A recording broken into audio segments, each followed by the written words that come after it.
नमस्कार, ये आकाशवाणी है। अभी आप नूरी शोभा से समाचार सुनेंगे।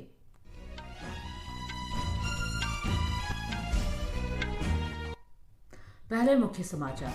सरकार ने एक राष्ट्र एक चुनाव की संभावना तलाशने के लिए पूर्व राष्ट्रपति रामनाथ कोविंद की अध्यक्षता में समिति बनाई। आंध्र प्रदेश के श्रीहरिकोटा में भारत के सौर मिशन आदित्य L1 के प्रक्षेपण की उलटी गिनती शुरू हो गई है। भारत का नौसैनिक युद्धपोत महेंद्र गिरी मुंबई में लॉन्च हुआ। सर्वोच्च न्यायालय ने राजदत्त नेता प्रभुनाथ सिंह को 1995 के दोहरे हत्याकांड मामले में आजीवन कारावास की सजा सुनाई। सिंगापुर में नए राष्ट्रपति को चुनने के लिए मतदान चल रहा है। समाचार विस्तार से।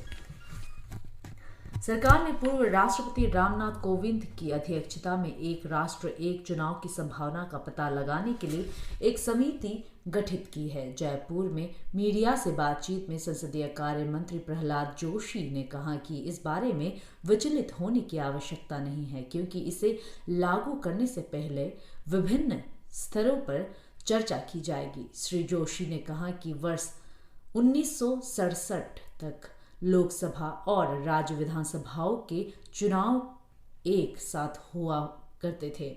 श्री जोशी शनिवार से शुरू हो रही परिवर्तन यात्रा के प्रबंधनों पर चर्चा के लिए जयपुर में है। इस बीच भारतीय जनता पार्टी के अध्यक्ष जेपी नड्डा ने आज श्री रामनाथ कोविंद से उनके निवास पर मुलाकात की। भारत के सौर मिशन आदित्य L1 के प्रक्षेपण की गिनती शुरू हो गई है। PSLV-C-57 का कल दोपहर में आंध्र प्रदेश के श्रीहरिकोटा अंतरिक्ष केंद्रों से प्रक्षेपण किया जाएगा। उपग्रह को सूर्य और पृथ्वी के बीच लैग्रेंज पॉइंट L1 के आसपास हेलो ऑर्बिट में स्थापित किया जाएगा। यह स्थान धरती से करीब 15 लाख किलोमीटर दूर है। उपग्रह लैग्रेंज पॉइंट तक पहुंचने में लगभग 4 महीने का समय लगेगा। L1 पॉइंट के पास हेलो ऑर्बिट का फायदा यह है कि यहां से यह उपग्रह बिना किसी बाधा के सूर्य की गतिविधियों का अवलोकन कर सकता है। आदित्य L1 मिशन सूर्य के वातावरण और पर्यावरण और उससे संबंधित सभी गतिविधियों का अपनी तरह का पहला अध्ययन करेगा। इस पर 7 पेलोड लगे हैं। बेंगलुरु में भारतीय अंतरिक्ष भौतिकी संस्थान के वैज्ञानिक प्रोफेसर बी रविंद्र ने कहा कि सूर्य के कोरोना का अध्ययन करने के लिए मिशन भेजने वाला भारत दुनिया का तीसरा देश होगा। आकाशवाणी से विशेष बातचीत में प्रोफेसर रविंद्र ने कहा कि आदित्य L1 पर लगे 7 पेलोड से प्राप्त आंकड़ों से कई नए तथ्य सामने आएंगे। छठा राष्ट्रीय पोषण माह आज से शुरू हो गया है। सरकार इस वर्ष सितंबर में पूरे महीने इसे मनाएगी। केंद्र सरकार की प्रमुख पहल पोषण अभियान ने गर्भवती महिलाओं, दूध पिलाने वाली माओं, किशोरियों और 6 वर्ष से कम आयु के बच्चों में व्यापक रूप से पौष्टिक आहार की आपूर्ति मजबूत करने में महत्वपूर्ण भूमिका निभाई है। महिला और बाल विकास मंत्रालय ने कहा है कि इस वर्ष योजना के तहत पूरे जीवन चक्र में कुपोषण की समस्या से निपटने का लक्ष्य रखा गया है। मंत्रालय ने बताया कि पोषण माह 2023 में गर्भ अवस्था, शैशवकाल, बचपन और किशोर अवस्था में पोषण के महत्व के बारे में जागरूकता फैलाने पर विशेष ध्यान दिया जाएगा। सरकार ने इस प्रकार की जागरूकता के लिए सुपोषित भारत, साक्षर भारत और सशक्त भारत का नारा दिया है। मंत्रालय ने बताया कि पोषण माह में पोषण की जागरूकता को विभिन्न कार्यक्रमों के जरिए जमीनी स्तर तक ले जाया जाएगा। भारतीय सूचना सेवा की वरिष्ठ अधिकारी डॉक्टर वसुधा गुप्ता ने आकाशवाणी और आकाशवाणी समाचार सेवा प्रभाग की प्रधान महानिदेशक का कार्यभार संभाल लिया है। वे अब तक आकाशवाणी की महानिदेशक के रूप में कार्य कर रही थी। डॉक्टर वसुधा गुप्ता ने पिछले 1 वर्ष में आकाशवाणी को सक्रिय और सुदृढ़ करने में महत्वपूर्ण भूमिका निभाई। 1989 बैच की अधिकारी डॉक्टर गुप्ता ने अपने 33 साल से अधिक समय के सेवाकाल में सूचना और प्रसारण मंत्रालय में विभिन्न पदों पर कार्य किया। वे पत्र सूचना कार्यालय की महानिदेशक भी रही। पत्र सूचना कार्यालय में अपने कार्यकाल के दौरान डॉक्टर वसुधा गुप्ता ने कोविड महामारी की चुनौतीपूर्ण अवधि के दौरान सूचना प्रसार विधाओं को तैयार करने और उन्हें लागू करने में महत्वपूर्ण भूमिका निभाई। उन्हें विभिन्न मीडिया मंचों पर भारत सरकार के लिए फीडबैक डैशबोर्ड विकसित करने की महत्वपूर्ण पहल का नेतृत्व करने और तथ्य जांच प्रणाली की स्थापना का श्रेय भी मिला है।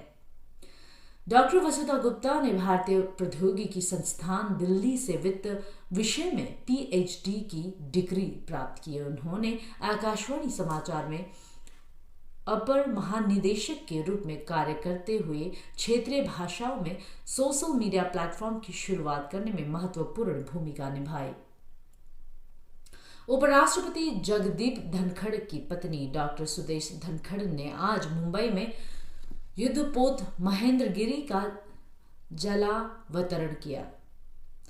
समारोह में उपराष्ट्रपति श्री जगदीप धनखड़ मुख्य अतिथि थे। इस अवसर पर उपराष्ट्रपति श्री धनखड़ ने कहा कि नवनिर्मित युद्धपोत महेंद्रगिरी हमारे समुद्री इतिहास में मील का पत्थर है। उपराष्ट्रपति ने कहा कि अत्याधुनिक विशेषताओं और तकनीक से लैस यह युद्धपोत इंजीनियरिंग का चमत्कार है। उन्होंने कहा कि आत्मनिर्भरता के प्रति देश की दृढ़ प्रतिबद्धता के अनुरूप युद्धपोत के उपकरणों और प्रणालियों के लिए 75% ऑर्डर सूक्ष्म लघु और मध्य उद्यमियों MSME सहित विदेशी फर्मों को दिए गए हैं। उपराष्ट्रपति ने कहा कि युद्धपोत का जलावतरण यह स्पष्ट संदेश देता है कि भारत अपनी सामुद्रिक शक्ति में निवेश करना जारी रखेगा। यह युद्धपोत का नाम उड़ीसा राज्य में स्थित पूर्वी घाट की एक पर्वत चोटी के नाम पर रखा गया है। इस कार्यक्रम में महाराष्ट्र के राज्यपाल रमेश बैस, महाराष्ट्र के मुख्यमंत्री एकनाथ शिंदे, उप मुख्यमंत्री देवेंद्र फडणवीस, नौसेना प्रमुख एडमिरल आर हरि कुमार और अन्य गणमान्य व्यक्ति उपस्थित थे। स्वच्छ भारत मिशन ग्रामीण के राष्ट्रीय मिशन निदेशक जितेंद्र श्रीवास्तव ने अपशिष्ट प्रबंधन के लिए कम लागत वाले समाधान विकसित करने पर जोर दिया है। उन्होंने कॉरपोरेट क्षेत्र में आग्रह किया कि वे अपशिष्ट प्रबंधन क्षेत्र में नवीन तकनीक और पारिस्थितिकीकरण तंत्र विकसित करें। वे आज नई दिल्ली में स्वच्छता और अपशिष्ट प्रबंधन पर भारतीय स्वच्छता गठबंधन की एक कार्यशाला को संबोधित कर रहे थे। उन्होंने कहा कि भारतीय स्वच्छता गठबंधन का लक्ष्य खुले में शौच से पूर्ण मुक्ति हासिल करने के लिए किफायती और टिकाऊ समाधान करने होंगे और इसके लिए कॉरपोरेट क्षेत्र के साथ मिलकर काम करना है। सर्वोच्च न्यायालय में राष्ट्रीय जनता दल के नेता और बिहार से 4 बार के सांसद प्रभुनाथ सिंह को 1995 के दोहरे हत्याकांड मामले में आजीवन कारावास की सजा सुनाई है। न्यायालय में इस घटना के पीड़ित लोगों को 10 लाख का मुआवजा देने का भी आदेश दिया है। सर्वोच्च न्यायालय में 18 अगस्त को प्रभुनाथ सिंह को दोहरे हत्याकांड मामले में दोषी ठहराया था। वे एक अन्य हत्या के मामले में हजारीबाग जेल में हैं। प्रभुनाथ सिंह पर 1995 में मशरख में मतदान केंद्र पर 2 लोगों की हत्या का आरोप है। सिंगापुर में आज 1 दशक से भी अधिक समय के बाद पहली बार राष्ट्रपति पद के लिए हो रहे चुनाव में मतदान हो रहा है। इस त्रिकोणीय मुकाबले में पूर्व मंत्री थरमन शनमुगारतम सिंगापुर में जन्मे भारतीय मूल के अगले राष्ट्र प्रमुख बनने की उम्मीद कर रहे हैं। इस चुनाव में 2,70,00,000 से अधिक सिंगापुर वासियों के मतदान करने की संभावना है। मतदान रात 8 बजे तक चलेगा, जिसके बाद वोटों की गिनती शुरू होगी। इसी के साथ समाचार बुलेटिन समाप्त हुआ। नमस्कार।